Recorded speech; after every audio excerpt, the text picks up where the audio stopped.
Olá, seja muito bem-vindo à quinta aula do nosso treinamento. Finalmente a gente vai falar de como é que a gente vai ganhar dinheiro investindo no mercado de ações. E existem algumas formas, né? Eu já vou passar para o slide para que a gente possa explicar a partir de agora algumas dessas formas, né? Bom, enfim, quando você compra ação de uma determinada empresa, você pode ganhar primeiro, né? Com a valorização da cotação das ações, né? Então, se você compra a ação de uma empresa que atua num setor promissor, uma empresa que é bem gerida, uma empresa que, enfim, que de um país, né, de uma economia que está crescendo, como é o caso do Brasil no último ano e meio, né? A gente teve aí um problema sério na economia. A partir de 2016 começou uma virada e o mercado começou a engrenar novamente, a economia voltou a crescer, ou seja, numa economia é, é, que cresce, né? E principalmente uma ação que dá lucro com consistência e que cresce esse lucro com o passar do tempo, a ação dessa empresa tende a se valorizar, né? Então é a principal forma de se ganhar com o mercado de ações e é o que é mais visível, né? Eu até separei, né, alguns exemplos para a gente mostrar aqui para vocês, tá?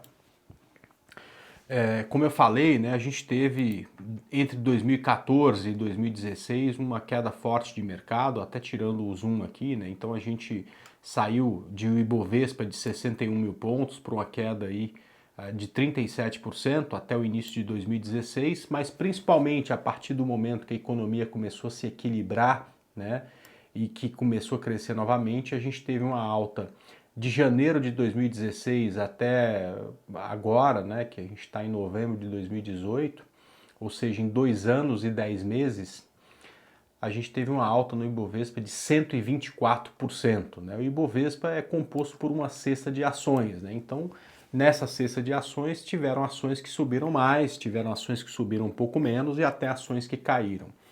Deixa eu mostrar algumas dessas ações muito conhecidas por vocês, né? Eu vou começar com a ação de maior liquidez no mercado, que é exatamente a Petrobras, né? Então a Petrobras aqui em janeiro, fevereiro de 2016 valia R$ 4,43. Hoje ela está cotada por volta de R$ 25. Ela teve uma alta nesses mesmos 2 anos e 10 meses de 470%, tá? Eu imagino que quem investe na poupança, que se acostumou aí a ver uma rentabilidade sempre positiva, né, mas muito pequena de 0,5% ao mês, né, faça as contas para você entender, né, em quantos meses você teria uma rentabilidade como essa. Né? Você precisaria de quase 1.000 meses, né, de um longo período para conseguir essa rentabilidade que foi possível aqui em 2 anos e 10 meses, né? Outra ação também muito conhecida e uma das que tem mais liquidez no mercado, ações da companhia Vale do Rio Doce, também se a gente pegar essa última perna de alta que a gente teve, quer dizer, a economia nem começou a andar direito, mas a Vale subiu nesse mesmo período 557%, né, em 2 anos e 10 meses. Né? Se você pegar uma árvore adulta, né, uma empresa que sofre pouco na crise, mas quando sobe também, deixa eu apagar aqui só para ficar mais fácil de exemplificar para vocês, acaba subindo um pouco menos do que outros ativos. Né? A gente tem o Itaú, que subiu nesses mesmos 2 anos e 10 meses 177%. Tá? Vamos pegar aqui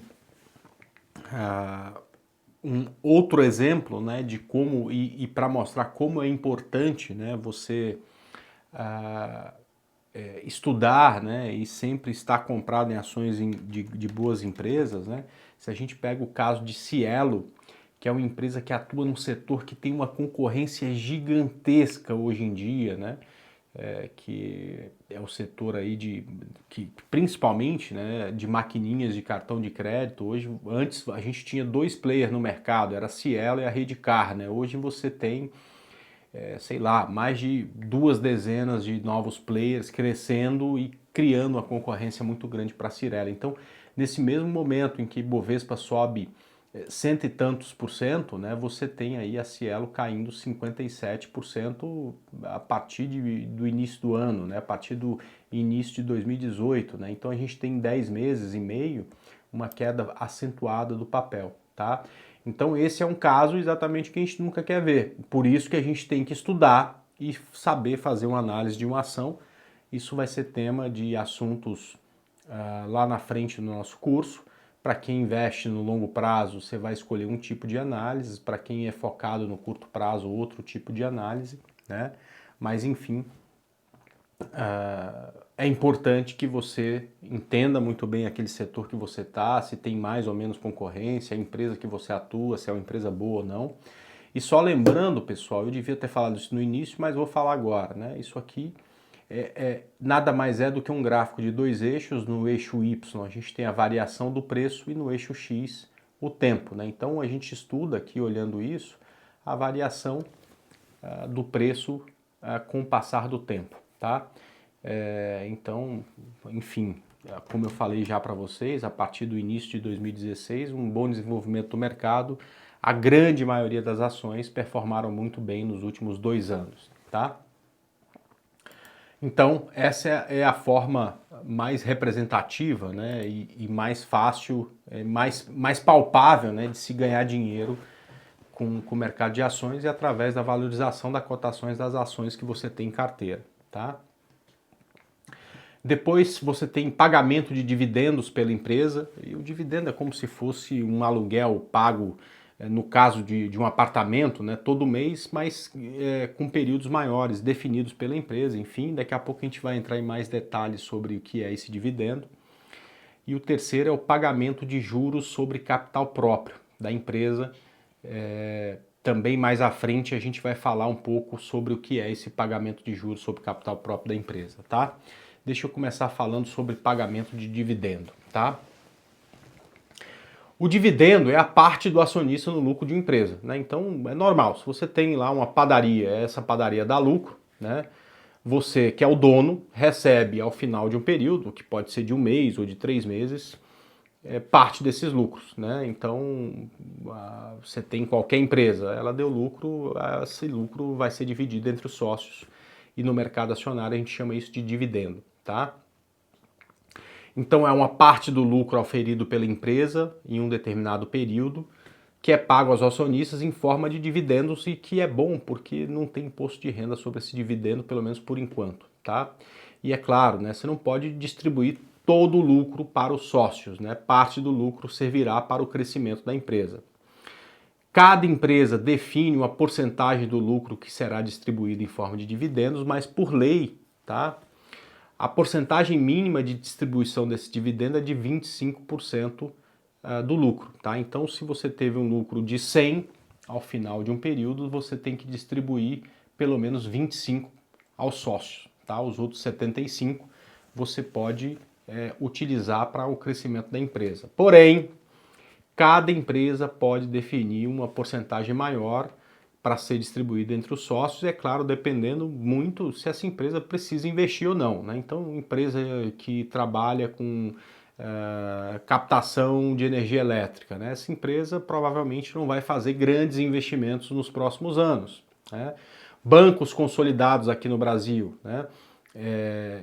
A coisa mais difícil que tem é você hoje fazer fusão com outros bancos. Então eles têm lucro e podem dividir mais do que 25% com os lucros do lucro com sócio. Então tem empresas que distribuem mais, empresas que distribuem menos dividendos. Daqui a pouco eu vou até mostrar uma lista para vocês das empresas que mais distribuíram dividendos nos últimos 12 meses, né? Então cada empresa define a periodicidade de distribuição desses dividendos, é claro, mais uma vez citando, né? De acordo com as normas da CVM, tá? E o período mínimo para se distribuir esse dividendo é anual, né? Então vai ter empresas que vai distribuir uma vez por ano, empresas que vão distribuir de 6 em 6 meses, de 3 em 3 meses, enfim, tá? Então a empresa pode inclusive definir periodicidades menores, tá? Eu fiz um levantamento, né? Isso é claro, é coisa do passado, né? Mas mostra uma tendência de empresas que distribuíram mais dividendos nos últimos meses, né? Nos últimos 12 meses, né? E vou citar aqui a empresa que mais distribuiu dividendos nos últimos 12 meses foi a ITSA, que é a holding que principalmente tem ações do Itaú, tá? Então, em relação ao valor de cotação dessa empresa, ela distribuiu 10% desse valor em dividendo, né? Que dá, levando em conta a Selic hoje, mais de uma vez e meia, os 150% do valor da Selic, né? Ou seja, mesmo que a ação não tivesse se valorizado, ainda teria sido um excelente dividendo, né? Depois você tem a Taesa, que distribuiu quase 10% também, Bradespar, que é uma holding que tem principalmente ações da Vale, distribuiu 9%, enfim, por aí vai, até chegar a empresas que distribuem um pouco menos de dividendo, tá?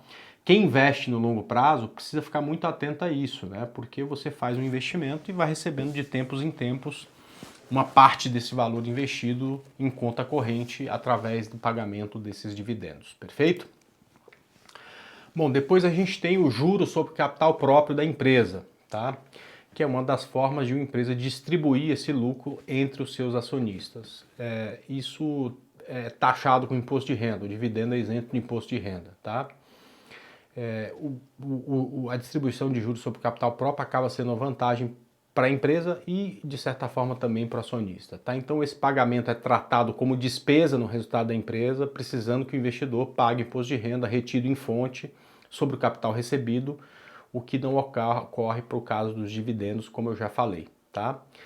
Essa questão fiscal é benéfica para a companhia, pois sendo o pagamento contabilizado como despesa da empresa antes do lucro e, portanto, ela não arca com os tributos que teria que arcar caso fosse distribuir, por exemplo, esse dinheiro com dividendos. Tá? Então, repassando esse ônus ao investidor. Porém, o acionista também, a priori, não perde com essa operação, uma vez que o lucro líquido apurado da empresa será maior, né? Porque se isso é taxado como despesa, né, você tem um lucro maior e, portanto, receberá no futuro mais dividendos. Então, com isso, além do valor patrimonial se tornar maior, quando da distribuição dos dividendos, se distribuirá mais devido a esse lucro maior, tá? É importante frisar que na declaração de ajuste anual do imposto de renda de pessoa física no Brasil, o investidor deve informar o valor líquido recebido de JCP em rendimentos sujeito à tributação exclusiva definitiva, tá? Limitado a 50% a distribuição de JCP, né, de juros sobre capital próprio, do lucro líquido do exercício, tá? Existem alguns outros eventos que podem acontecer com as ações, né, e acontecem de tempos em tempos, né? Então você pode ter o split ou o implit das ações, tá certo? Então digamos que você tem uma ação cotada hoje a R$ 80, né? Ela está muito cara, ou seja, se uma ação é cotada a R$ 80 e o lote mínimo negociado é de 100 ações, né?